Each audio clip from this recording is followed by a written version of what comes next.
Le CRESAS étant le Centre de recherche scientifique et d'action sociale d'Haïti. Le CRESAS est en train d'élaborer, de mettre sur pied un projet. Le projet est déjà sur pied.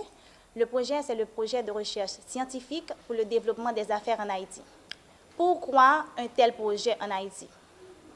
Depuis 1995, le CRESAS a mené des études dans le secteur des affaires en Haïti.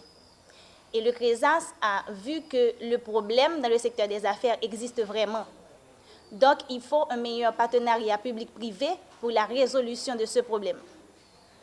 Quels sont les bénéficiaires directs et indirects de ce projet? Le bénéficiaire direct, le souverain bénéficiaire direct du projet, c'est l'État haïtien et les investisseurs étrangers. Bénéficiaires indirects, ce sont les acteurs économiques, les acteurs du secteur privé et du secteur public, les centres universitaires, le NAF et 20 leaders des acteurs économiques qui ont été choisis minutieusement par le président du conseil d'administration de CRESAS en la personne de Maître l'humain Géraldi Santana.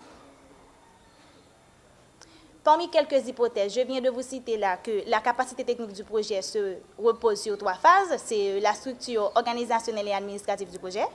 Il y a les hypothèses de résolution du projet et la résolution du projet. Je viens de vous parler de la structure organisationnelle du projet. Maintenant, je vais vous parler des hypothèses. Parmi les hypothèses, vérifier entre 80 et 90%, l'ensemble des chercheurs du CRESAS ont réalisé que ce problème existe vraiment.